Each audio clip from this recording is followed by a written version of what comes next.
Rabotai, aujourd'hui on est le 9 Tevet. On est un jour obscur pour le clan Israël. Il y a 3 jours obscurs qui s'appellent Yom Rocher pour le clan Israël. Le 8 Tevet, le 9 Tevet et le 10 Tevet. 3 jours d'obscurité pour le clan Israël.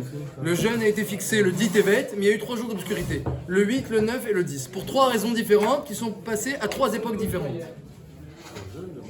Le jeûne c'est demain matin. Alors, Bémet Makara, il s'est passé la chose suivante. Le 8 Tevet, donc vous avez entendu parler de Alexandre Mogdon, Alexandre le Grand, qu'il a conquis le monde entier, et il avait des shéifotes extraordinaires, il a eu beaucoup de pouvoir, Gashbourou il l'a aidé. Et à Kolponim, qu'est-ce qui s'est passé? À 30 ans il est mort. Hein, Alexandre le Grand, à 30 ans, ça est fini. Tout ça, toutes les shéifotes, tout le pouvoir, tout le kavod, tout ça, 30 ans. Et après, alors évidemment, il y a une grande dispute dans les ministres et les sarim, etc. Qui va prendre la suite? Et finalement, il y a eu un schisme du pouvoir d'Alexandre en 4 parties. Et Israël a été dirigé par Talmaï. Talmaï qui était l'empereur d'Égypte. Et il a annexé Israël. Mais évidemment, il continuait toujours avec la chita des Grecs, la philosophie, la beauté. Donc tout ça c'était il y a 2260 ans environ, hein, je vous mets dans le bain. Et Talmaï, donc il a dit, alors puisque nous on aime la science, on aime la connaissance, et on aime la sagesse, alors on va demander aux Juifs qu'ils vont nous traduire leur Torah en grec. C'est dommage, cette Torah là en hébreu, on peut pas profiter. On va leur dire qu'ils vont traduire leur Torah en grec. Mais on veut faire la meilleure traduction possible, pas une petite édition comme ça. Oh Odmet Nishal. Alors il a traduit la Torah en grec, il a réuni 70 sages, il les a séparés dans 70 pièces, il les a enfermés, il leur a même pas dit pourquoi il les réunissait, comme ça c'est marqué dans le Midrash, il leur a pas dit pourquoi il les réunissait, après il leur a dit traduisez-moi la Torah en grec, à chacun, séparément, et il y a eu un est que Beruach HaKodesh, eh bien, ils ont tous traduit mot à mot, pareil, toute la Torah. Alors que pourtant, prenez rien qu'un pasouk et vous prenez Mikrot, Gedolot, les Mefarshim, il n'y a pas un pasouk de la Torah où il n'y a pas deux traductions.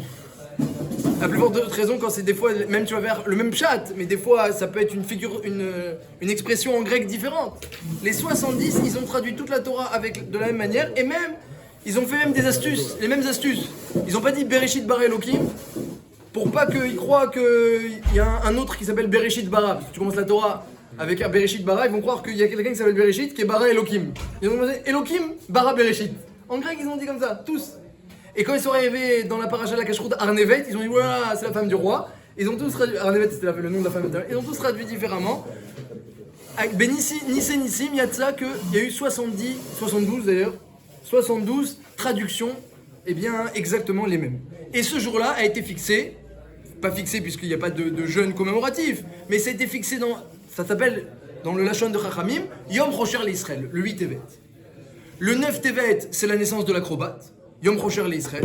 Et le 10 Tevet, c'est, eh bien, à une autre époque, lorsque Bavel est monté conquérir Yerushalayim, alors Nebuchadnezzar, il a commencé à assujettir Yerushalayim, il a fait un siège, il empêchait maintenant ensuite la nourriture, la boisson d'arriver à Yerushalayim, même les corbanotes, il essayait d'empêcher les bêtes d'arriver. Donc il fallait à Yerushalayim survivre avec ce qu'il y avait à l'intérieur. Et donc il y a eu un siège qui a duré plusieurs années de Nebuchadnezzar, ça a commencé le 10 Tevet, c'est en souvenir de ce siège que nous jeûnons. Mais il n'en reste pas moins, demain, mais il n'en reste pas moins qu'il y a quand même 3 jours d'obscurité, et peut-être que, on va dire, le saut des 3 jours, bien que c'était à des époques différentes, c'est le 10, donc ça regroupe un petit peu. Le 8, c'est la traduction de la Torah en grec. Le 9, la naissance de l'autre. Et Imar Shemo Vezicho, c'est les Rachetevot, hein, vous savez. Imar Shemo Vezicho, Rachetevot. Alors, Yud Shin Vav, Yun Shin Vav. Ça fait Imar Shemo Vezicho. Il s'appelle comme ça. Il porte bien son nom. Hein, c'est pas comme on l'insulte quand on dit Imar Shemo Vezicho. Rachetevot. Yeshua, il marche au zéro. À la Kolpanim, donc à Sheila, on va essayer de comprendre un petit peu pourquoi il demande pourquoi c'est un jour d'obscurité la traduction de la Torah en grec. C'est extraordinaire la traduction de la Torah en grec, tout le monde pour tous qui parle grec, vous pouvez lire la Torah en grec. arrête. C'est les Rachamim, 72 Rachamim qui ont traduit la Torah. C'est pas des plaisantins. Et en plus, on sait que Moshe Rabbeinu, Oil, Moshe, Ber et Torah Azot, il a traduit la Torah en 70 langues. On n'a pas entendu que le jour où Moshe Rabbeinu a traduit la Torah en 70 langues, c'est un proche d'Israël. Au contraire, à la Torah, elle a fait un shvach à Moshe Rabbeinu qu'il a traduit la Torah en 70 langues. Et là, eh bien, la Torah, nos sages, ils nous disent, traduction en grec, c'est Mamash Yom Procher l'Israël. Bon, la naissance de l'autre, on comprend pourquoi c'est un Yom Procher. Et évidemment, le dit Tevet, qui arrive demain, le début du siège, on comprend que c'est Yom Procher, bien que ça a l'air quand même un peu moins obscur que le 17 Tammuz ou le 9 Av, a priori. Hein, ça a l'air, de prime abord, moins obscur le dit Tevet début du siège. C'est-à-dire qu'à Yerushalayim, on continue à vivre normalement. Ils sont pas rentrés, ils n'ont pas cassé la muraille comme le 17 Tammuz, ils n'ont pas cassé le Beth Amikdash ils ont commencé un siège. Et pourtant, Matsinu Baposkim, ça remonte au Abu Draham, Matsinu que il y a une khumra, il y a une sévérité dans le Tivet qu'il n'y a pas dans le 17 Tammuz et dans le 9 Av. Voilà, exactement. Puisque marqué dans Be'etzem Hayomazé, dans le pasouk du Navi qui parle du Ditevet, à Tzom Aseri, il est marqué, il doit être fait en ce jour-là même, Be'etzem Hayomazé, chose qu'il n'y a pas marqué dans les autres jeunes. De là du Abu Draham, on apprend que si le Ditevet tombait Shabbat, on devrait le faire Shabbat. Sauf que dans nos calendriers aujourd'hui, où on ne va plus d'après la lune, c'est-à-dire on ne fait plus Kiddush à Chodesh, avant le calendrier il pouvait changer d'un mois à l'autre, d'une année à l'autre. C'était en fonction des témoins qui voyaient le renouvellement de la lune et qui venaient témoigner. Ils ont vu, on renouvelle, ils n'ont pas vu, on renouvelle pas. Donc, mais nous, on ne fait plus la mitzvah de Kiddush à Chodesh, on va d'après le calendrier de Hillel. Donc, tel que ça a été fixé par Hillel, le Ditevet ne tombe pas Shabbat. Il peut tomber vendredi, on ne repousse pas, alors que d'autres jeunes on repousse quand c'est vendredi. Nous, on ne repousse pas même quand ça tombe vendredi. Mais s'il tombait Shabbat, c'est comme vendredi. On le ferait aussi Shabbat, mais nous, ça ne nous arrivera pas. À Kolpani, donc il y a une khumra, il y a une sévérité plus grande. Alors qu'a priori, on aurait dit que plutôt le 17 Tammuz et 9 Av sont plus graves. Mais 17 Tammuz et 9 Av, c'est repoussé par Shabbat. C'est repoussé par Shabbat. Et puis on n'a pas vu l'expression Yom Rocher l'Israël. Alors que ça a été dit ça sur ces 3 jours-là, 8, 9 et 10 Tevet, 3 jours d'obscurité pour le Israël. Donc ça c'est l'introduction par rapport à la Tkoufa. Évidemment on parle aussi de la paracha de Vayechi. Paracha Stouma, une période obscure avec une paracha fermée. Chaque paracha il y a un espace entre la paracha d'avant et la paracha d'après. Où il y a un espace, ou même, on va à la ligne dans la Torah. En blanc. Un blanc, on va à la ligne, et c'est évidemment de l'époque de Moshe Rabbeinu, quand Hachem il a dicté la Torah à Moshe Rabbeinu, il a dit quand mettre des espaces, quand ne pas mettre des espaces. C'est pas un tikkun sofrim de celui qui a écrit le Sefer Torah. C'est depuis Hachem et Moshe. Et dans Vayechi, il n'y a pas d'espace. Donc une paracha qui est fermée. Il n'y a pas le temps de respirer dans cette paracha. Elle est fermée. Elle apparaît pas comme une paracha bifnei atzma. Et pourquoi elle est fermée? Pourquoi? Parce que c'est une paracha qui est plus obscure que les autres. Pourquoi? Parce que c'est la mort de Yaakov. C'est la mort de Yosef. C'est le début de l'esclavage en Égypte. C'est la fin de la génération des Havot. Et maintenant on commence avec Shovavim la semaine prochaine. On commence dans l'assujettissement en Égypte, l'esclavage et après la libération. Mais tout ça c'est une période difficile. Même s'il y a eu des grands nissim, mais il y a eu des grandes épreuves en Égypte. Donc ça commence l'obscurité. Bémet Shovavim c'est Yadoua. Dans le Zohar c'est une période plus difficile. Shovavim c'est Yadoua. Il y a des sakanotes. Le Zohar il y a des sakanotes pendant Shovavim. Yoter Gdolot. Bifrat de Shanam et Ouberet. Ce qu'on appelle fermé, pardon, c'est qu'il n'y a pas d'espace entre la paracha d'avant et la paracha d'après. Il n'y a pas d'espace. Il n'y a pas d'espace, ou parfois il n'y a qu'un petit espace au lieu d'aller à la ligne. Ça peut s'appeler aussi Stouma dans ce cas. S'il n'y a pas d'espace, c'est que c'est relié alors. Exactement, c'est relié. Ah ouais, mais du coup, tu n'as pas le temps de respirer entre deux parachas. Entre deux parachas, on te laisse le temps de respirer. La paracha, elle apparaît clairement. La paracha, elle apparaît clairement comme une nouvelle paracha. Là, rien n'est clair.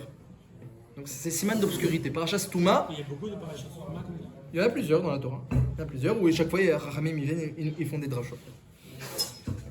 Alors, Al-Kol Panim, une paracha obscure, Bémet, Vayechi. Comme on a dit, c'est la mort de Yaakov. Yaakov Avinu, il appelle Yosef, il dit enterrement en Israël. Il va bénir Ephraim et Ménaché avec les mains croisées. Il appelle ses 12 enfants et réunit tous ses enfants. Il n'avait pas l'habitude en Égypte de réunir tous ses enfants. C'est marqué que Yosef n'allait pas voir Yaakov. Tout le temps où Yaakov est descendu en Égypte, il a revu son fils la semaine dernière. Il a pleuré Yosef. Ils se sont revus, ils se sont retrouvés. Et après, Yosef n'est pas à partir au voir. Il envoyait ses enfants, Ménaché et Ephraim, aller couramment chez Yaakov, mais lui, il n'allait pas voir. Il avait peur que Yaakov lui demande qu'est-ce qui s'est passé, comment t'es arrivé en Égypte. Il ne voulait pas raconter l'histoire. La vente et tout. La shonara sur mes frères. Je préfère ne pas revoir mon père que raconter la shonara sur mes frères. À Kolpanim, il était pas ragil et Tzlam, il était pas ragil et Tzlo. Et là, Yaakov, il fait venir Yosef, et il fait venir Ephraim Menaché, il fait venir tous les enfants. Et il leur dit, Vaikra Yaakov el Banav. Il envoyait ses petits-enfants pour s'occuper de son père. Si tu peux trouver un chaliard comme il faut, en plus Ephraim, il était mamash mesougal olimouda Torah, donc Yaakov était content d'enseigner la Torah à Ephraim. Hein, tu vois que Ephraim et Menaché sont devenus 2 tribus bifnatzmam. Donc quand tu trouves quelqu'un qui est apte à faire kibbutz avim comme toi, il n'y a pas de chisaron. Le chisaron, c'est quand ton père il est malpide que toi tu viennes, il t'envoie quelqu'un d'autre. Mais quand tu trouves quelqu'un qui est mamash à ta place, t'as eu des chova les gamins. Alors Yaakov a dit, donc Ephraim et Menaché étaient réguliers et Tzalé Yaakov, mais pas Yosef. Quand est venue sa fin, alors Yaakov écrit Yaakov el Banav, Vayomer et Asfou, Ve'agida lachem et asher ikra etrem baret ayim. Réunissez-vous autour de moi, je vais vous raconter la fin des temps. Voilà les enfants, Reuven, Shimon, Lévi, Yehuda, Issachar, Zolo, Midgan, Naftali, Nahashar, ils sont tous là. Ephraim et Menaché. Et Yosef et Binyamin, ils sont tous là. Et il leur dit, Ikabetsu, réunissez-vous. Veshimu bene Yaakov, écoutez enfants de Yaakov. Shimu el Israël avichem, écoutez Israël votre père. Shimu Yaakov, Shimu Israël. Vous savez qu'Yaakov il avait 2 noms. Un nom qui est plus petit que l'autre, Yaakov qui est plus petit que Israël. Il leur a dit.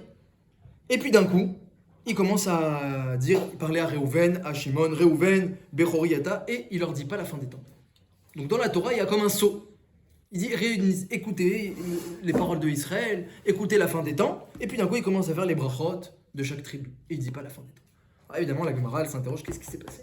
Le Midrash, la Gemara, dans Psachim d'Afon Vav, le Midrash, qu'est-ce qui s'est passé? Il a dit qu'il allait dire la fin des temps, il ne les a pas dit. Nous, on avait le... Mais peut-être c'est ça, on n'a pas compris. Oh, peut-être c'est ça, mais Chachamim, ils ont compris que c'était pas ça. C'est les mêmes brachot qu'Abraham il a donné à Yitzhak, Yitzhak les a... Non, c'est des brachot personnalisées, une pour Reuven, avec une petite tochara, une pour Shimon et Lévi, qui était mamash une tochara gluya. Et justement, Et c'est pas les mêmes que... et les rotes de Moshe. C'est pas non plus les mêmes. D'accord, c'est pas les mêmes, mais... Il y a aussi des ksharim, et on peut étudier et jouer au jeu des différences et des points communs. Mais nous, on va plutôt s'occuper de la première partie. La première partie, de ce qui s'est passé lorsqu'il a voulu réunir la fin des temps. Et la Gemara, elle explique comme ça. Resh Lakish a dit. La Gemara a dit qu'il y avait un minag. Il y avait un minag de Anshe Yericho de pas dire Baruch Shem Kevod Malchuto L'Olam Va'ed. Et l'eau d'Oulaim Chachamim, ils n'étaient pas d'accord avec ce minag-là. Ils disaient Shem Israël, ils disaient pas Baruch Shem. Alors la Gemara demande, quoi, il disait Shema Israël et Ve'afta collé sans s'arrêter un petit peu? C'est ça le problème, parce que c'est pas bien de coller Israël Echad, Ve'afta, faut s'arrêter un petit peu. Entre Echad, Baruch Shem Kevod Va'ed, Ve'afta. Les 3 psukim doivent avoir une légère interruption, un souffle. Alors, est-ce qu'il laissait pas de souffle? C'est ça qu'au rime? Non, la Gemara dit non, peut-être il s'arrêtait entre Shema et Ve'afta, mais il disait pas Baruch Shem. C'est ça qu'on le reproche à Anshe Yericho.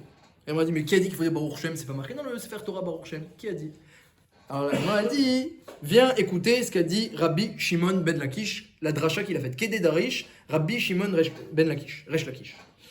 Vaikra Yaakov el Banav Emer Yasfou Vagid Alachem Bikesh Yaakov le Galot le Banav Ketz. Il a voulu révéler la fin des temps. Venistalka Minushrina, la Shrina est partie. Quand il a dit je vais révéler la fin des temps, la Shrina est partie. Amar il a dit, ouh, Shema Chazve Shalom, Yesh Bemitati Psoul. Est-ce que peut-être dans mes enfants, dans ma couche, dans mon mita, dans mes enfants, est-ce qu'il y a un psoul parmi vous que quand je vais vous dire la fin des temps, la Shrina est partie? Qu'est Abraham, peut-être comme Abraham, qu'il y a eu Ishmael, qu'est Yitzhak, qu'il y a eu Esav qui est né de lui. Peut-être moi aussi, il y a un de vous que... il fait partir la Shrina? Parce que lui aussi il a envie de partir un petit peu ailleurs? Amroulo Banav, ils ont 10 enfants. Shema Israël! Hashem Elokeinu Hashem Echad! Écoute Israël! Hashem est notre Dieu, Hashem est un. Shema Israël, c'est on invoque Israël. Écoute Yaakov. Ils n'ont pas dit Yaakov, parce qu'on n'appelle pas son père par son nom Yaakov. Mais Israël, que c'est un Shem Yoter Gavoa, ils ont pu dire Shema Israël. Ou aussi c'est Méramez à eux qui s'appelaient aussi Israël, ou alors c'est Méramez aussi à leur père, Keyadoua, que si quelqu'un. Voilà, exactement. Si quelqu'un, son père s'appelle Reuven, mais qu'il n'est pas Rav, et son père s'appelle Reuven, il peut dire Rav Reuven. C'est qui ton père? Rav Reuven. Parce qu'il rajoute un Shem en plus sur le nom de son père. Donc c'est pas assourd. Quand on te demande comment il s'appelle ton père, si tu rajoutes un Shem, un Toar en plus, c'est Moutar. Mais alors, c'était quoi? Tout le monde l'appelait Yaakov, il s'appelait aussi Israël. Mais tout le monde l'appelait Yaakov, ils ont dit Shema Israël. Ou à part on peut dire que c'est pas, ils n'ont pas mamash désigné leur père, ils ont désigné eux-mêmes qui s'appellent Israël, ou alors, puisque de toute façon c'est pas marqué dans le Chumash, alors c'est Besséder. Ils ont dit Shema Israël, en tout cas dit la Gemara, Hashem Elokeinu, Hashem Echad. Keshem she'en belibcha ela echad. De même que toi, dans ton cœur, il y a qui? Il y a que un. Car en belibenu ela echad, nous dans notre cœur, il y a que un. Donc pourquoi tu nous suspectes? Be'ota sha'a miyad. Yaakov il dit Baruch Shem kevod malchut olam ved. Miyad. Alors, ça c'est la fin de l'histoire. Adkan. Après il a commencé, il a vu que la Shrina est partie. Il a commencé les brachot, Reuven, Shimon, Lévi, etc. Alors la Gemara elle dit Echina Vidma, comment on va faire nous? Si on dit Baruch Shem, voilà que Moshe Rabbeinu il a pas dit. Dans la Torah il y a marqué Shema Israël, Va'avta, il a pas écrit Baruch Shem. Moshe Rabbeinu, on me dit quelque chose que Moshe il a pas dit. Et si on ne dit pas, voilà que Yaakov il a dit. Alors la Gemara dit dis-le à voix basse. Dis-le à voix basse pour pouvoir être quitte d'après voilà, d'après les deux. Ils ne sont pas à la même époque, c'est logique que Yaakov il rajoute quelque chose d'erreur. Alors pourquoi Bémet il a dit Baruch Shem et pourquoi Moshe Rabbeinu ne l'a pas dit? Le Khatam Sofer il dit un truc assez intéressant, c'est pas le Pshat Pachout, il dit une petite pnina. Il dit que Yaakov il a suspecté ses enfants. Il a dit est-ce que parmi vous il y a quelqu'un qui est pas Besséder? Ils ont dit Hashem Elokeinu Hashem Echad. Non, toi de même que toi dans ton cœur il y a qu'un, nous aussi. Donc il les a suspectés à tort. Et eux ils ont dit le nom d'Hachem pour montrer que non, Hachem Echad. Donc ils ont dit le nom d'Hachem à cause d'une suspicion qui était fausse. Donc ils ont dit le nom d'Hachem pour rien. Alors il a dit Baruch Shem Kevod parce que c'est lui qui a entraîné Baruch Shem Kevod. Mais Moshe Rabbeinu, il a dit Shema Israël, c'était pour enseigner au clan Israël que Hachem est Elokeinu Hachem Echad, donc il a pas dit pour rien. Alors il a pas dit Baruch Shem, comme va dire Khatam Sofer al Bidrouche. C'est-à-dire c'est une allusion. Mais c'est sûr que c'est pas le Pshat Pachout. Si c'était le Pshat Pachout, nous on le dirait pas. Nous on n'a pas dit le nom d'Hachem pour rien et on dit quand même Baruch Shem. Donc c'est pas le Pshat Pachout. On va essayer de comprendre, mais à émettre toute cette discussion-là, elle est incompréhensible. Qu'est-ce qui s'est passé? Le Khatam Sofer c'est incompréhensible. Il les a suspectés, ils ont dit Shema Israël, Hachem Echad. Il a dit Baruch Shem. Si il avait peur que dans les enfants il y a un qui est pas comme il faut. Alors maintenant il a dit ouais non, Hachem dans notre cœur il est comme dans ton cœur, il est un. Première question, d'où ils savent qu'est-ce qu'il y a dans le cœur de Yaakov? Ah non, on sait dans ton cœur il n'y a que un, ouais. Parce que c'est évident. On dirait qu'ils savent maintenant qu'est-ce qu'il y a dans le cœur de Yaakov. Et en plus, ils disent, et nous aussi dans notre cœur il n'y a que un. Et est-ce que Yaakov il va les croire? Tu vois que Yaakov il est suspecte. Parce que tu dis dans ton cœur il y a un et dans mon cœur aussi. Ça y est, c'est maintenant, ah, tu m'as rassuré? Si Yaakov il suspecte, Yaakov il suspecte. Et en plus après il répond Baruch Shem Kevod. Et le pire, c'est que la Shrina n'est pas revenue. La Shrina est partie, elle n'est pas revenue. Mais mettre le Midrash il dit, pourquoi Yaakov il a voulu révéler la fin et finalement il n'a pas révélé? Qu'est-ce qui s'est passé? Il dit le Midrash comme ça, c'est un Midrash aussi un peu amusant d'ailleurs. Le Midrash il dit, Yaakov il a regardé dans les lettres des Shvatim, il a vu qu'il n'y a ni le chet ni le tet.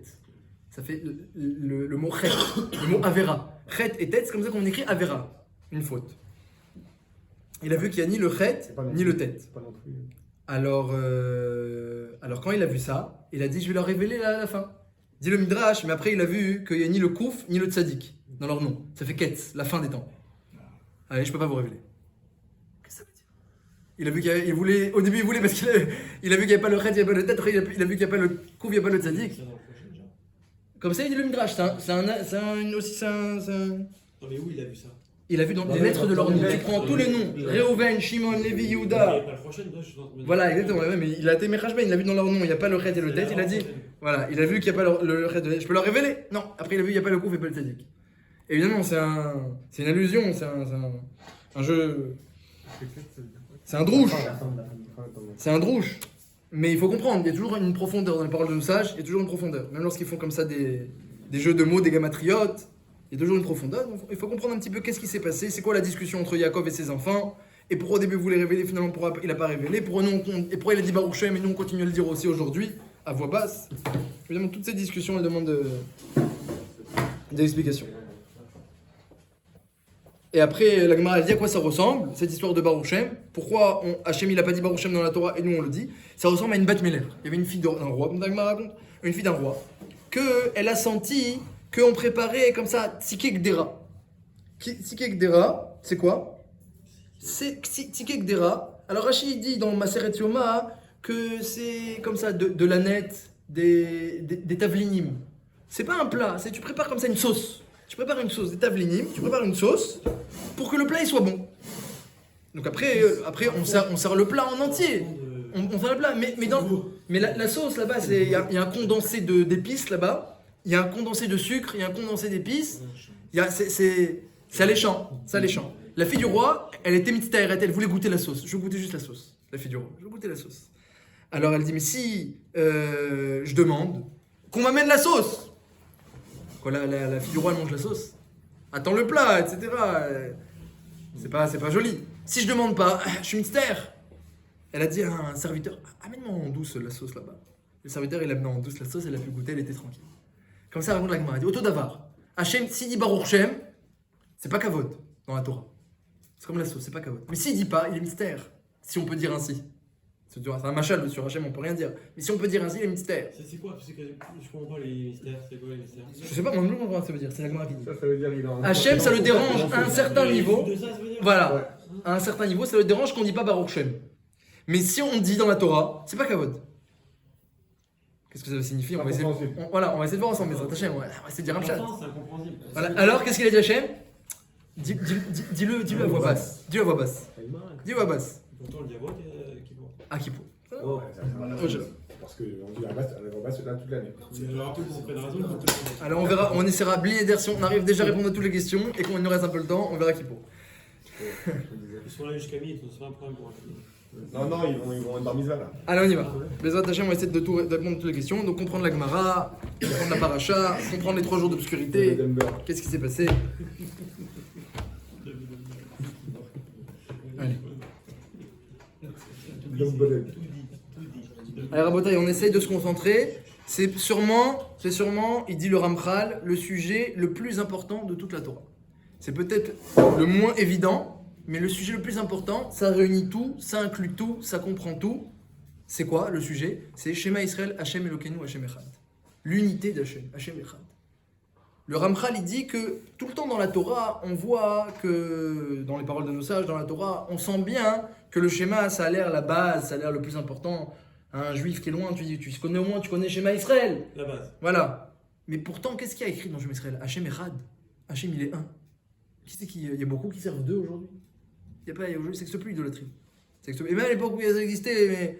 Sous d'autres formes, ça existe sous d'autres formes. Oh, alors là, tu commences déjà à dire une réponse. Mais Al-Kol Panim, l'unité d'Hachem, c'est une notion fondamentale, ouais, mais on le voit, mais on comprend pas forcément pourquoi. Le Ramchal, il dit que le Ikar de la Voda d'un homme sur terre, c'est le Yichud Hachem. C'est le Ikar de la Voda d'un homme sur terre. Tout son livre Kimat Dad Vunot, qui est un livre très profond, tout le monde peut le lire. Un livre très profond, mais accessible, dans un hébreu pas trop dur, qui parle Kimat que de... il parle de la création, Yetzeratov, Yetzera, pourquoi l'homme a été créé. Et tout le livre, le fil conducteur du livre, et à vrai dire le fil conducteur du monde, il dit lui-même dans le livre, c'est Yichud Hachem. Il parle de Yichud Hachem, et il demande c'est quoi. Et il y a, comme ça, la discussion dans Dad Vunot, c'est la Neshama et l'intellect qui discutent ensemble. La Neshama, elle a des questions, elle pose à l'intellect, et l'intellect lui répond. C'est très intéressant comme lui, c'est... Le Ramchal, c'est écrit il y a 300 ans, il connaissait toute la Torah, il connaissait tout le Zohar. Mamash, Baki, dans tout... il connaissait les chemins du ciel plus que les chemins de sa ville, pour reprendre les mots de la Gemara. Et il a écrit un livre comme ça, c'est lui qui a écrit Mesilat Yesharim. Et là aussi, Dad Vunot, c'est un livre très accessible. Abraham, quand il a commencé à convertir les gens, Ouais. en fait, ils acceptaient, ils gardaient encore quelques idoles sur le côté. Alors voilà, alors doucement. On va essayer de voir Bidiouk l'importance, mais vous commencez à toucher les deux à une réponse. Mais l'importance du Yichud Hachem, l'importance. Alors déjà, le Ramchal, il dit comme ça. Il dit que, dans son Sefer, donc je vous lis un petit peu des extraits, il dit qu'est-ce qu'on sait sur Hachem? Tu dis Hachem Echad, donc tu parles d'Hachem. C'est aussi exceptionnel dans la Torah qu'on parle d'Hachem. Des fois on dit qu'est-ce qu'Hachem il a fait, mais qu'est-ce qu'Hachem il est? Comment tu connais Hachem, tu peux savoir qu'est-ce qu'il est pas? Alors des fois dans la Torah il y a des métaphores. Beyat Razaka ou Bizroa Netouya, la main grande, le bras étendu, pour parler des Nissim d'Hachem. Ça c'est des métaphores. En réalité on parle des actions d'Hachem, mais Hachem lui-même on parle pas beaucoup. Là on parle d'Hachem, Hachem Echad. Hachem Elokeinu, Hachem Echad. Là on va parler d'Hachem. Alors le Ramchal il dit que voilà, il faut savoir déjà, dès qu'on commence à parler d'Hachem, il faut savoir que c'est les notions les plus secrètes, les plus imperceptibles. C'est le Olam Haba. Le Olam Haba c'est quoi? Tu crois que le Olam Haba il dit, tu crois qu'il y a à manger, à boire, du commerce, de la colère, des midot ra'ot, etc., de la gashmiout, il n'y a rien. Il y a la perception d'Hachem, c'est ça Olam Haba. C'est le plaisir le plus ultime, le plus éternel, le plus extraordinaire, le plus mitradesh, ce qui a le plus de renouveau, c'est la perception d'Hachem. C'est ça qu'il va y avoir pendant une éternité. Non, mais sauf que là, ici, on n'a pas la perception, on a Hachem directement. Voilà, mais on n'a pas la perception. Ah bah mais qu'est-ce qui est mieux? Alors doucement, doucement. Les deux, ils ont Là-bas, c'est une les seconde de Torah et de mitzvot dans ce monde-ci. Si tu fais une erreur, Une seconde de Torah et de mitzvot dans ce monde-ci, c'est mieux que tous les mérites du monde futur, parce qu'au monde futur, il n'y a plus vraiment de mérite. Et une seconde d'une odeur, d'une récompense, d'une récompense du monde futur, une seconde du monde futur, mais pas le monde futur lui-même, l'odeur du monde futur. C'est mieux que tous les plaisirs, tous les bonheurs de tous les êtres humains, depuis la création du monde jusqu'à la fin des temps, réunis en une seconde. Mais c'est pas le même. Ça, c'est l'Olam. C'est pas la même Voilà, chose. c'est pas la même avoda. Il y a Olam Avoda, il y a Olam Non, mais il y a Avoda. un comparatif, tu parles de plaisir et là tu parles de Ziv d'Ashkina et de Shkina. Il y a Olam Avoda, c'est ici, le monde des efforts, du travail, c'est Hachem il nous met à l'épreuve ici. Et il y a le monde du Sahar, la récompense. Aval Alkol Panim, on va voir que les deux sont liés. En réalité, ce que Baruch Hu nous demande, comme c'est marqué dans Pirkei Avot, c'est de dès maintenant, dans un monde matériel où on ne perçoit pas Hachem, d'être dès maintenant prêt à le percevoir pour le monde futur. En réalité, le monde futur, c'est seulement Hachem il lève un écran, comme on l'a dit la semaine dernière. On a parlé de ça la semaine dernière, on a dit Hachem il lève un écran. Donc on doit se préparer maintenant pour être apte, prépare-toi dans le couloir pour entrer dans le palais. Comme ça il dit Srachamim dans Pirkei Avot. Donc un homme, et c'est une épreuve, parce que ici, eh bien, l'importance, l'accent n'est pas mis sur les mêmes notions qui sont importantes au monde futur. C'est pas du tout les mêmes notions, les mêmes coefficients au monde futur. C'est pas les mêmes principes. Donc on te demande un petit peu de combattre un petit peu, eh bien, C'est la nature. voilà, il y a un combat contre la nature, combat contre le monde environnant un petit peu. Et savoir, il faut vivre avec l'équilibre du monde environnant, mais savoir en même temps se préparer pour être, je suis prêt à rentrer au monde futur. Ben Olam Haba, je suis prêt à rentrer au monde futur, c'est Besséder. Alors il demande le Ramchal de dire, c'est quoi le monde futur, c'est quoi Hachem? Comment on peut dire Hachem Echad et parler de lui? Alors il dit, voilà ce qu'on peut dire, dit le Ramchal sur Hachem. Voilà ce qu'on peut dire. Évidemment, on ne peut pas le percevoir lui-même, ça comme on a dit, c'est le propre du monde futur. Mais ce qu'on peut percevoir déjà ici, imaginer, percevoir, c'est que c'est le Tov absolu, c'est la bonté, le bien absolu. Hein, même des fois quand on parle de Chesed, la générosité, c'est encore une mida dans les midot qui est en dessous de la bonté à Gashbour. C'est le Tov absolu, la lumière absolue, le Tov absolu, à quel écart qu'on ne peut pas le percevoir, on ne peut même pas recevoir ce bien. Ce bien, il est tellement absolu qu'Agashbour est obligé de le cacher, de mettre des écrans, de le filtrer, pour qu'on puisse recevoir comme ça des gouttelettes. Le Gaon de Vilna, il dit on reçoit quoi? On reçoit une tipa, d'une tipa, d'une tipa, d'une tipa de l'infinie bonté d'Hachem. C'est tout à fait filtré ici ce qu'on reçoit à Gashbour. Et c'est ça la avoda. Mais ça c'est ce qu'on peut savoir sur Hachem, que c'est le Tov absolu.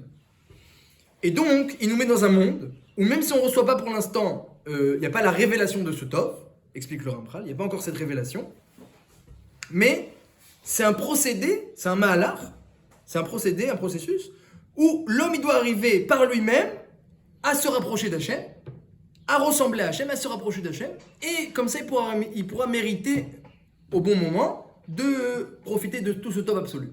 Et il ne pourrait pas mériter de profiter de ce bien-là s'il n'y avait pas ce travail personnel d'abord. On dit quoi le Tov absolu? C'est quoi la plus grande récompense? Comme on l'a dit, c'est la proximité, c'est la perception d'Hachem. C'est la perception d'Hachem, parce que Baruch Hu, il est complètement parfait, rien que la perception d'Hachem, c'est comme on a dit le plus grand sahara, le plus grand plaisir qui existe, c'est le monde futur. Et dans ce monde-ci, explique le Ramchal, alors qu'est-ce qu'il doit faire l'homme? L'homme, il doit arriver à percevoir le plus Hachem en fait. Se rapprocher le plus, percevoir le plus, malgré sa condition matérielle, sa condition d'être humain, malgré les épreuves qui l'entourent, être le plus proche d'Hachem. Et plus il est proche, plus il est entier. Plus il est loin, plus il est manquant. Comme ça, il explique le Ramchal.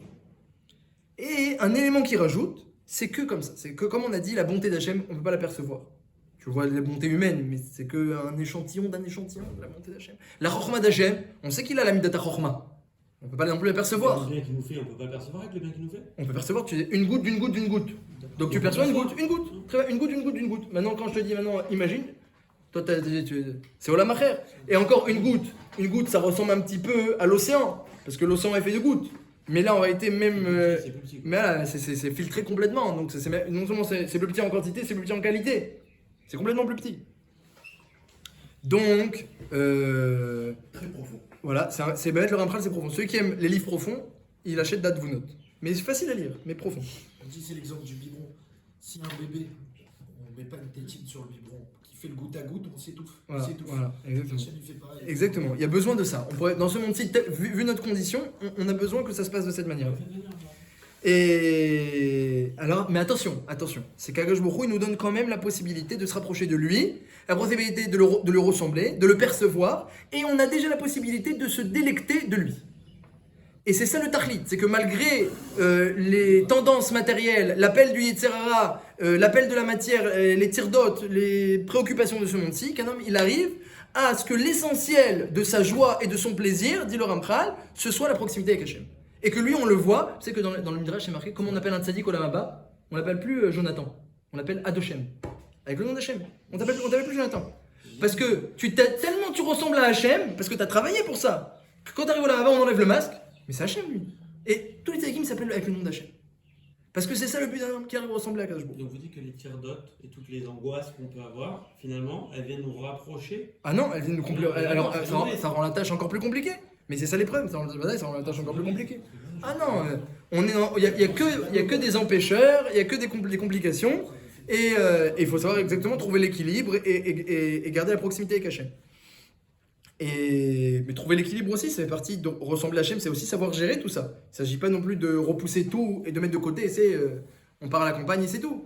Non, il y avait une méthode de Avoda, il y a une méthode de Avoda pareil, de Hitbo des doutes, qui est nécessaire parfois de façon temporaire. L'homme il a besoin parfois de respirer. Moi je connais quelqu'un, tous les matins il va comme ça dans un endroit calme, etc. Comme ça 5 minutes, 10 minutes, on a besoin. Le moussard, c'est-à-dire moussard dans les yeshivot. Une demi-heure de moussard par jour ou un moment pour respirer, pour réfléchir. C'est sûr, parce que sinon tu cours, tu t'arrêtes pas, il dit le message Jarim. Le Ramchal lui-même dans le message, il dit tu cours, tu t'arrêtes pas. Comment tu vas penser à Hachem Bichlal et comment tu vas penser à sa royauté et que tu es une créature et que c'est créateur et qu'il y a un but à ta venue, un but général, un but du clan Israël, un but spécifique à toi. Comment tu peux réfléchir, être dans cette démarche-là alors que le monde, il te fait oublier toutes ces notions, si ce n'est que tu prends quelques minutes pour réfléchir. Donc va dire qu'il y a besoin de cela. Mais Akadosh Baruch Hu, c'est pas ça qu'il demande tout le temps. Il demande de prendre le temps et ensuite, quand on est dans ce monde-ci, de savoir gérer comme il faut. Et on peut aussi atteindre, comme tu as dit, la proximité avec Hachem, même malgré la difficulté, en sachant la gérer, on peut atteindre aussi, grâce à ça, une proximité. On perd du client, c'est ça qui est quand même embêtant. C'est comme ça que je vois le jeu. Finalement, il en parle plus. Qu'est-ce que tu veux dire par là? Ça veut dire que ce système-là, avec les tiers-dotes et tout, finalement, est-ce qu'on n'en perd pas plus qu'on en gagne? Parfois, Chachamim, ils ont dit comme ça à Hachem. Parfois, par exemple, quand il y avait l'épreuve de la Vodazara, il y avait une grande Yitzhara de la Vodazara. Ça ne servait à rien. Pourquoi nous mettre un Yitzhara de la Vodazara? Il y avait à l'époque un Yitzhara plus fort que le Yitzhara pour la débauche. Terrible. À tel point que le roi Ménaché, il a dit en rêve à un Amora, il a dit toi, t'aurais couru pour la Vodazara. Il a dit un Amora de la Gemara. T'aurais couru, il a dit en rêve, si c'était à mon époque. Donc ne sois pas mézelzel, ne te moque pas. Donc, il y avait un grand Yitzhara. Un jour, Chacham, ils ont dit le jeu n'en vaut pas la chandelle. Hachem l'a dit Emet. Il a enlevé le Yitzhara de la Vodazara. Il y a un Chotam qui est tombé qui Emet. C'est pas vrai pour tout. Le Yitzhara de la Vodazara, non, il n'y a plus. D'autres Yitzaras sont restés. Celui-là, non. Donc, voilà, c'était la Vodazara. Ouais, Mamash, c'était plus qu'un Rayot, imagine, plus qu'un Rayot. Envie de te prosterner. Ouais, ça vient grand et ça. Alcool, panim, alors une ékouda, dit le Ramchal, parce qu'on veut se rapprocher d'Hachem, on veut être proche de lui, on veut le ressembler, c'est ça qu'il faut. C'est comme ça qu'un homme il arrive à la shlemut. Quand quelqu'un il est tout le temps proche d'Hachem, il le ressemble, il se délecte d'Hachem déjà maintenant. On peut déjà, quand tellement un homme il perçoit la grandeur d'Hachem, la grandeur de la Torah, la grandeur des mitzvot, sa perception, il donne c'est un délice d'étudier et de servir et de la tfila, il est content d'être en face d'Hachem. Et si on n'a pas cela, il faut travailler pour arriver à cela. Et c'est possible, parce que la Neshama, c'est ça qu'elle a envie de toute façon. La Neshama, c'est ça qu'elle a envie. La Neshama, elle n'aime pas toute la matière. Et le vrai ratson profond de l'homme, c'est sa Neshama. Le corps, il est là, et puis après, il n'est plus là. Et les animaux aussi, ils ont un corps, et les goïms aussi, ils ont un corps. Donc, l'essence de l'homme, c'est son âme. L'âme, elle a cette envie-là d'être proche d'Hachem, puisqu'elle est de la même essence qu'Hachem. Elle n'est pas de la même essence que ce monde-ci. Elle n'est pas faite de matière. Donc l'homme, il a cette soif-là. Il a une soif au fond de lui. Des fois, il essaie de rassasier sa soif avec autre chose. Des fois que ça marche pas. Ah là, j'ai soif, il a rassasié, ça marche pas. Alors, comme il dit David Ameller, qui isbia nefesh okaga venefesh reva miletov. J'avais très soif, dit David Ameller. Rien ne m'a rassasié à part que Hachem, il me remplit de son tov. Quand Hachem, il te donne sa lumière à lui, son tov à lui, alors là, bémet, t'es rassasié et ça reste. C'est pas comme le Yitzhara. il faut travailler, mais il faut travailler, mais Hachem après, il vient, c'est que tu travailles, tu fais des efforts. Comme on a dit, voilà, comme on a dit la semaine dernière, Rav Benson il disait, on a dit la semaine dernière, que tu travailles, tu te fatigues dans l'étude, tu étudies toutes tes forces, tu restes debout, tu dors pas, etc. Tu fais la rachida, tu réfléchis. Quand tu t'es bien fatigué, bah, sauf dire Rav Benson, t'arrives au plaisir à la simra. Après, si tu fais les choses à moitié, il y a Roliot, que quelqu'un qui vient comme ça, juste comme ça, de façon détendue, c'est pas sûr qu'il va arriver à profiter vraiment. Mais quand il se plonge dans la Gemara, surtout la Gemara, c'est Matim à ça. La Gemara, Rachid, Tosfot, la Halacha, il réfléchit dans tous les sens, les questions, les couchottes, les tiroutim, bah sauf il arrive à cela. Mais si on parle de Tov, ça veut dire qu'on ne mérite pas. Si c'est un bienfait d'Hachem, ça veut dire que ça n'a rien à voir avec notre Ishtadlut. Alors, c'est ce que il explique, c'est ça tout le Sefer du Ramchal. Tout le Sefer du Ramchal, mais ça je ne vais pas en parler. Voilà, c'est Matim, il parle de ça. En un mot, on ne peut profiter de ce Tov-là d'Hachem que quand on l'a acquis par nos efforts et qu'on peut s'identifier à lui. Tant qu'un Tov, tu ne peux pas t'identifier à lui, même si c'est magnifique, mais ça ne te parle pas. Sauf qu'on n'a pas de prime à l'effort, on a de la prime que sur le bon chemin. Ah non, ça c'est notre là, oui, non, on est récompensé. Quelqu'un qui n'a pas réussi mais il s'est fatigué, bah dès qu'il est récompensé. Les Fum Tsara Agra. Mais bon, il faut aussi réfléchir pour, comme vous avez dit, pour faire les efforts dans les bons domaines. Vous avez raison. Il faut réfléchir, il faut prendre conseil, il faut demander aux amis, aux rabbinim toujours, est-ce que je fais les efforts dans les bons domaines? Il y a un moussak de quelqu'un qui se fatigue pour rien. Il y a Shkazé moussak parce que des fois quelqu'un qui est têtu, qui a la tête dure, oui, parce qu'il a la tête dure. Alors il dit moi je veux ça, je me fatigue pour ça, il prend son chemin, il sait pas que c'est pas ça qu'Hachem voulait de lui. Mais ça c'est pas le sujet. Al-Kol Panim, la Chokhmah d'Hachem, comme on a dit, on peut pas l'apercevoir. La Chokhmah d'Hachem, on peut pas l'apercevoir. La Chokhmah d'Hachem, on peut pas l'apercevoir. La bonté d'Hachem non plus, on peut pas l'apercevoir. Et toutes les midotes qu'on pourrait dire, les midotes d'Hachem, c'est une tipa, toujours un échantillon, mais tellement loin et tellement petit et infime que ça s'appelle pas une perception d'Hachem. Alors, il dit le Ramchal, la seule chose qu'on peut accéder pleinement, c'est la notion de Ichud d'Hachem, l'unité d'Hachem. L'unité d'Hachem, c'est pas une mida d'Hachem. Ça ne demande pas une perception divine. L'Ichud d'Hachem, c'est comprendre, comme il a dit, c'est comprendre que, eh bien, c'est la seule importance. C'est le seul qui est éternel, c'est le seul qui est important, c'est le seul qui a de la force, c'est le seul qui sauve, c'est le seul qui aide, c'est le seul qui punit. Ichud Hachem. Quand on dit il n'y a pas de, ça veut dire il n'y a pas de Dieu. C'est vrai que ça veut dire il n'y a pas de Dieu. C'est le sens simple. Mais pour nous, dans la Torah, Ichud Hachem, ça veut dire plus que ça. C'est est-ce que, comme il a dit, l'autre il a d'autres ambitions, il a d'autres idées, il a une autre recherche. Alors oui, il y a aussi la choule, la tfila, etc., le limoud, mais il a d'autres pôles et d'autres ambitions. Ça, c'est un manque de Ichud Hachem. Dans l'homme, il y a plein de contradictions dans l'homme. Ces contradictions et c'est plein de côtés qui s'opposent dans l'homme. Ça s'appelle des manques, il dit le Ramchal. Ça s'appelle des manques. Parce qu'à Baruch Hu, il n'y a pas de contradiction chez lui. Dans la Torah non plus, on cherche toujours à résoudre les styrotes, il n'y a pas de contradiction dans la Torah. Chez Hachem, il n'y a pas de contradiction. Chez Hachem, il est Echad. Betachlit Ardout, une unité la plus ultime, la plus parfaite. Il n'y a pas de changement. Chez Baruch Hu, Ani Hachem Loshiniti, il n'y a pas de deux étapes, deux changements, deux matzavim. Echad, le plus absolu. Tant que l'homme, chez lui, maintenant, il y a des changements, il y a des hauts, il y a des bas, il y a des différentes, des fois il a envie comme ci, des fois il a envie comme ça, des fois il pense comme ci, des fois il pense comme ça. Il y a un manque d'unité, les choses elles sont pas réunies. Yaakov Avinu il a pris les 12 pierres, ça s'est réuni en une pierre. C'est pas pour rien, c'est pas pour rien. Ça veut dire que, c'est ça le Tachlit, Yaakov c'est le père du clan d'Israël. Le Tachlit c'est que même des choses qui ont l'air diversifiées, tu en fais que une. Il y a plein de tendances chez toi diversifiées, je vais toutes les utiliser pour Hachem. Tu vois, regarde, on va tout réunir, chaque point, et ça va servir de façon harmonieuse. Pas seulement tout pour Hachem, c'est une chose, mais regarde, il y a une harmonie. Chaque pierre, elle va aider l'autre pour ne former qu'une. Ça s'appelle un binyan, une construction. De plein de pierres, t'as fait un immeuble. Ça, c'est le but du Ben Israël, qu'ils se rapprochent tellement d'Hachem, ils comprennent tellement Hachem, que finalement, eh bien, tout s'unifie. C'est une notion profonde qui s'appelle l'unité d'Hachem. Hachem Echad. Et c'est ça que Yaakov, il pensait qu'il n'y avait pas chez les enfants. Yaakov, il a dit, il savait très bien, Yaakov, que ses enfants, c'était pas Esav. Il n'avait pas des Esav dans ses enfants. C'était tous avec la barbe et les péotes et tout ce que tu veux. Il savait très bien. Il savait, Yaakov, très bien. Il dit le Khatam Sofer, il savait très bien qu'ils étaient tous Shomrei Torah Mitzvot et c'était tous des grands Talmidei Chachamim. Yosef Hatzadik, lorsque ses frères ils sont partis, qu'est-ce qu'il a dit la semaine dernière? Altir Gezu Baderer. Aïn Rashi le Midrash, il a dit n'étudiez pas trop en chemin. Parce que j'ai peur que tellement vous allez étudier, vous allez perdre la route. Donc, de quoi Yosef il s'inquiète lorsque ses frères rentrent en Israël? Que quand vous étudiez en chemin, il dit étudiez seulement comme ça des révisions et pas du Iyun. J'ai peur que vous perdiez la route. Donc, c'est des gens qui sont à un niveau que lorsqu'ils prennent le chemin, ils étudient Gemara Beyoun, plus que toi là dans 5 minutes. Félicitations. Alcool panim. Yaakov, il n'avait pas de doute, il dit le Khadam Sofer, sur la piété de ses fils. Il avait un doute. Est-ce que Béhémet, il n'y a pas un, puisque la Shrina elle est partie, il n'y a pas un qui a d'autres ambitions, qui a d'autres envies. Il fait toute la Torah et toutes les mitzvot, mais ça n'exclut pas d'autres choses, d'autres sheifot. Et quelque part, c'est un manque d'unité. Et vous savez, l'acrobate, puisqu'on peut reprendre le sujet du départ, il n'a pas dit aux gens de se prosterner à la Vodazara. Il a fait rentrer une nouvelle facette dans la Torah. C'était un juif. C'était l'élève de Rabbi Yeshua ben Perachia. On ne sait pas trop ce qui c'est. On sait pas trop. On connaît pas trop. Il y a des Sipurim. On connaît pas trop les commères, les prêtres. On brûlait toutes les Gemarot qui parlaient de lui. Il reste parfois des petites phrases à gauche à droite dans Sanhedrin et dans Shabbat, des petites phrases comme ça à gauche à droite que comme il n'y avait pas son nom, les commères qui parlaient très bien, le légende de la Gemara, les prêtres, ils n'ont pas brûlé parce qu'ils n'ont pas compris que ça parlait de lui. Donc on n'a pas trop de notions. On sait que il avait un problème dans les Harayot, comme ça c'est marqué dans la Gemara avec Rabbi Yeshua ben Perachia. On sait qu'il avait aussi un problème de Hashkafa. Il y a un problème de Hashkafa. Alcool panim, on ne connaît pas grand chose. Mais qu'est-ce qu'il sait? Mais il n'a pas dit aux gens, faites la.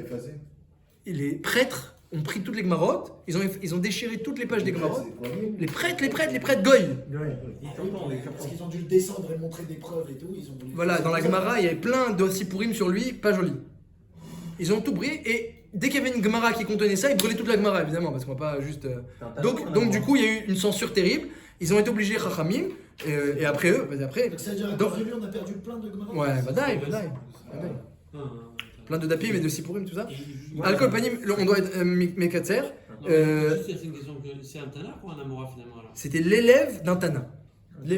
C'est pas l'époque des Amorim, c'est l'élève d'un Tana. Mais c'était pas un Tana lui-même, puisque son Tana, il l'a même mis de côté, il a repoussé. Il a dit, il a mis en. Il a repoussé. Après, quand il est venu pour s'excuser, il venait chez Maïsraël. Il a marché sur l'eau. Alors, il a dit, je m'excuse, je veux faire tchouva. Il faisait chez Maïsraël, il n'a pas répondu. Il a dit, ah, tu m'excuses pas, je vais faire un je m'en vais, j'arrête, je lâche tout. Et il faisait chez Maïsraël. Il savait pas qu'il n'avait pas compris qu'il faisait chez Maïsraël. Mais pourquoi Hachem il a fait comme ça? C'est que cette personne-là, Kaniré, elle manquait quelque part de Iroud Hachem. Elle manquait de Iroud. Il avait d'autres pôles, d'autres visions. Ça peut tout faire basculer. Regardez, une personne qui a une nouvelle Hashkafa, il n'a pas dit de faire une nouvelle Hashkafa. Regardez ce que ça entraîne après lui. De l'idolâtrie et une autre religion, etc. Et combien de malheurs. Parce qu'il avait des idées un petit peu modernes comme ça, des nouvelles idées, des nouvelles Hashkafot. Les Grecs, ils veulent traduire la Torah. C'est très bien de traduire la Torah, t'as demandé Moshe Rabbeinu de traduire la Torah, mais pourquoi ils veulent traduire la Torah? Avec quelle kavana? Avec la kavana de renforcer le Yichud Hashem? Avec non, on va prendre la science, on va prendre la beauté, on va prendre de la Torah et on va mettre la Torah au service d'autres pôles, d'autres buts. Évidemment, c'est ça la kavana des Grecs. Ça s'appelle Rocher l'Israël. Tu prends une lumière et tu l'habilles avec des ambitions factices, ça s'appelle l'obscurité. Moshe Rabbeinu, quand il a pris la Torah et l'a traduit, c'est pour qu'on puisse mieux comprendre la Torah, qu'on puisse mieux accéder à la Torah. Parce que la Torah, elle est belle quand elle est en hébreu. Rabbi Akiva, il prenait les couronnes de la Torah, les tagim. Chaque pasouk, il était d'orage tilim chez la rote. Des dizaines et des dizaines de la rote. Des milliers de ces tagim-là. Des fois, il y a des psukim, on apprend de là 5 lavim, comme l'autre al-Aldam. Ever minachai, ben sorer moré, de pas manger avant la tfila. L'autre al-Aldam, on apprend un pasouk, 5 lavim. On apprend, des fois, quand tu traduis la Torah, tu fais perdre cette profondeur. Alors si tu traduis la Torah pour mieux retourner ensuite au texte et mieux le comprendre, c'est de la lumière. Mais si tu traduis la Torah pour prendre, bravo, mais si tu traduis la Torah pour prendre la beauté, la science, la sagesse comme les Grecs l'ont fait, ça c'est l'obscurité. Donc changer, mais on n'a pas changé grand chose, on a traduit la Torah. Changer un petit peu une orientation dans la Torah, un manque du Yichud Hashem, c'est terrible, c'est l'obscurité. L'autre, l'acrobate, le deuxième jour, il change le Yichud Hashem, il revient lorsqu'il fait Shema Israël, bidouk à ce moment-là, parce qu'il a dévié du Yichud, eh bien il s'en va, c'est fini. Il n'y a plus de Yichud, ça amène à l'idolâtrie. Et le Ditevet aussi, c'était un Shoresh aussi. On a dit quelle est l'importance du Ditevet. Finalement, il ne s'est rien passé, mais c'est à la racine. C'est à la racine. Ça a commencé avec Nebuchadnezzar, il était autour de Jérusalem. Si les Juifs ils avaient fait tchouva, c'est fini, Nebuchadnezzar il s'en va, le siège il s'arrête. Mais ça a continué, ils n'ont pas fait tchouva, ils ont continué à fauter. Et du coup, il y a eu ensuite la brèche, et ensuite il y a eu la destruction du premier Beth Amikdash. Donc le dit Tevet aussi, c'est le même problème. C'est que quand il y a un problème à la racine, ensuite tout ce qui est entraîné, il y a des catastrophes terribles. Donc quelque part la racine elle est encore pire que Tisha B'Av, que le 9 Av, où le Beth Amikdash était détruit, parce que le 9 Av, il n'y a plus rien à faire, c'est fini. Le Beth Amikdash était déjà détruit, c'est marqué. Lorsqu'ils sont rentrés le casser, c'est de la farine moulue que vous êtes en train de moudre. Ils disent Rachamim à Titus et à Nebuchadnezzar. C'est déjà détruit. Hachem il est parti, tout est déjà détruit. C'est le dit Tevet qu'on aurait dû être sur nos gardes et faire tchouva. Et si on avait fait tchouva, rien ne serait arrivé. C'est la Khatam. Et c'est pour ça, et bien mettre comme ça, le Radam Sofer il dit que c'est le jour du Tevet qu'Hachem il décide est-ce qu'il va laisser le Beth Amikdash détruit ou il se le reconstruit. Comme ça, il dit Radam Sofer, c'est comme à l'époque où tout s'est joué ce jour-là, finalement. À la racine, c'est ce qui se passe. Donc, c'est quoi la vraie obscurité? C'est quand on est coupé de la source. La vraie lumière, c'est quand on arrive à retourner à la source. Yaakov Avinu, il a cru que dans ses enfants, il y en a un qui dévie un petit peu. Ils ont dit, dans ton cœur, il y a quoi? D'où ils savent qu'est-ce qu'il y a dans son cœur? Il dit, le Radam Sofer, il dit, quand un homme il va mourir, Bayamaou, Tetzerocho, Yeshuv La'admato, quand un homme il meurt, il revient à la terre, Bayamaou, Avdou Eshtonotav. Il a plus de Eshtonotav, d'ambition. Non, ce qu'on est mort, c'est fini. Tu crois, il veut encore la matière, manger, boire, kiffer, il sait qu'il est en train de partir. Il a plus aucune ambition. Ils ont dit, regarde, tu es en train de partir, ils ont dit, tu n'as aucune ambition. C'est que Hachem, c'est tout. Que Torah, que Hachem, que Yichud Hachem, que Gilouk, que la fin des temps pour la fin des temps. Parce qu'il veut le Mashiach, Yaakov Avinu, il pense qu'au Mashiach, il pense qu'à la fin des temps. Il veut découvrir, il veut montrer le quête. Nous, c'est pareil. On est encore vivants, on pourrait avoir d'autres ambitions. Keshem, Shem Ilibra Oerad, Karbelibenu. Toi, dans ton cœur, il est un, nous, notre cœur, c'est pareil. On n'a aucune autre ambition à part Vot Shamaim, à part Yichud Hachem. C'est notre seule ambition. Ça, Béhémet, quand ils ont fait comprendre ça à Yaakov, il s'est rassuré. Alors pourquoi Béhémet la Shrine, elle est partie? Ou le Bablès, si Béhémet, ils avaient ce Yichud Hachem dans le cœur, comme Yaakov, qui allait partir, qui a que dans son cœur Yichud Hachem. Alors pourquoi ils n'ont pas mérité? Le Midrash, il dit, parce que de même qu'il n'y a pas les lettres Chet et Tet, il n'y a pas la faute, de même il n'y a pas les lettres Kouf et Tzadik. Ma'apshat. Alors j'ai vu aussi un joli pshat dans le Khatam Sofer, que la Gemara elle dit comme ça. La Gemara elle dit dans Yoma d'Afret que parfois lorsqu'un homme, quand une génération elle faute, un chet, une faute qui est visible, alors quelque part c'est moins grave. Parce que si la faute elle est visible, alors la délivrance aussi elle est visible. Si on sait où tu fautes, alors on sait qu'est-ce que tu dois réparer et on sait qu'il y aura une fin à l'exil. Par exemple, au premier Beth Amikdash, lorsque ça a été détruit, ils fautaient des fautes claires. Ils n'avaient pas des fautes cachées, ils fautaient des fautes claires. Il y avait Avodazara, il y avait Kilou Yerayot, comme c'est marqué dans Yermia, il y avait plusieurs fautes de ce style-là. Et donc, puisque c'était clair les fautes, eh bien Hachem il a dit, je vous envoie en exil, et au bout de 70 ans, vous revenez en Israël. Il leur a dit d'avance. Parce que faute claire, délivrance claire. Mais le deuxième Beth Amikdash, la Gemara a dit, ils étaient tous religieux. Shomer Torah, mitzvot, ils se veillent à Torah, ils étudiaient tout ça, même Gimut Rasadim et tout. Mais dans le cœur, sinatrinam, la haine gratuite. Une faute cachée. Hachem il a dit faute cachée, je vous dis pas c'est quand la fin. Faute cachée, réparation très difficile. Comment réparer une faute révélée? C'est-à-dire réparer une faute cachée. Comment veux-tu? Tu sais même pas qu'est-ce qu'il faut réparer. Quand il y a comme ça de la haine entre les gens. Alors, faute cachée, alors, délivrance cachée. Comme ça dit la Gemara dans Yoma. Omer Haradam Sofer Oto Davar. Entre les frères, il n'y avait pas de faute claire. Yichud Hachem, tout est clair, on veut que Hachem. Dans le cœur, Yehuda, Yosef, Ephraïm. Quand Yaakov il est niftar, qui vient Chol, quand Yaakov il est parti, les frères ils ont écrit une lettre à Yosef, ils ont fait semblant que Yaakov lui a écrit un mot, et il leur dit ne te venge pas. C'est-à-dire que les frères, il y avait encore une tension avec Yosef. Yosef il a pleuré, il dit comment vous me suspectez? Mais il y avait encore une tension. Et jusqu'à la fin des temps, c'est marqué dans la Haftara de la semaine dernière, qu'entre Yehuda et Ephraïm, ça va pas. Il y a toujours la haine et l'oppression. Un il déteste l'autre, il est jaloux, et l'autre il oppresse l'autre. Il y a entre Yehuda et Yosef, le fils de Léa et Rachel, il y a toujours, depuis le début, depuis le Shoresh, il y a toujours un problème. Jusqu'à la fin des temps où les tribus vont se réunir et tout va s'unifier. Mais encore ce problème-là. Alors c'est à quoi que la faute qu'ils avaient, le chet, on le voit pas. Il apparaît pas dans les lettres des noms. Il n'y a pas chet et tête. Il n'y a pas la faute parce qu'il n'y avait pas de faute claire. Mais il y avait une faute qui n'était pas claire. Alors s'il n'y a pas de faute claire, même la délivrance elle n'est pas claire. Le quête non plus, il n'y a pas non plus ni de kouf ni de tzaddik. Je peux pas vous dire c'est quand vous allez délivrer. Mais pas parce qu'il y a un problème chez eux. Eux, ils voulaient tout pour Hachem. Mais entre eux, il y a un manque de hardout. Et quelque part, et ça c'est un deuxième ritouche, que lorsqu'il y a un manque de hardout dans le clan Israël, c'est aussi un manque de Yichud Hachem. C'est-à-dire qu'un homme dans sa vie, il doit avoir Yichud Hachem, que tout est utilisé et orienté vers Akadosh Baruch Hu, vers la proximité avec Hachem, vers se préparer au monde futur, vers la Torah, vers les mitzvot. Tout est utilisé pour le bien. Et pas pour d'autres ambitions matérielles, et ta'avot, etc. De toute façon, tout ça, c'est à la fin, c'est perdu, comme on a dit, comme ils ont dit à Yaakov, à la fin, c'est perdu tout ça. On oriente tout, Yichud Hachem. Tout est unifié. Hachem Echad. Il n'y a pas, comme tu as dit, il n'y a pas le foot, il n'y a pas autre chose. Hachem Echad. Tout est orienté pour Hachem. Tout ce qu'on utilise, mais on peut utiliser quelque chose, mais c'est orienté pour Hachem. Mais quand il y a un manque dans le clan d'Israël, c'est aussi un manque de Choud Hashem. Alors même entre nous, il faut qu'il y ait Choud.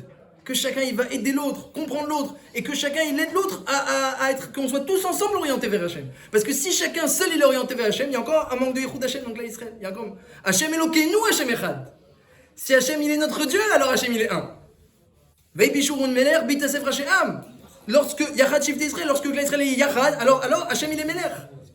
Donc ça c'est le ridouche, c'est ça la cerise sur le gâteau. C'est qu'il voulait révéler la fin des temps. Il a vu que Bémet, il n'y avait pas un manque de Yichud Hashem chez eux, mais il y a un manque d'Ardout.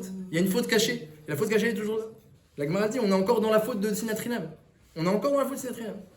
Donc on doit réparer évidemment même la faute d'avant, parce que sûrement qu'on n'est pas non plus parfait dans ce domaine-là, d'orienter toutes nos ambitions, tous nos kohot, toutes nos forces et tout ce qu'on possède vers Hachem. C'est un premier travail à faire. Et la deuxième chose, c'est que tous ensemble, on arrive ensemble à s'aider les uns les autres, à nous orienter vers Hachem.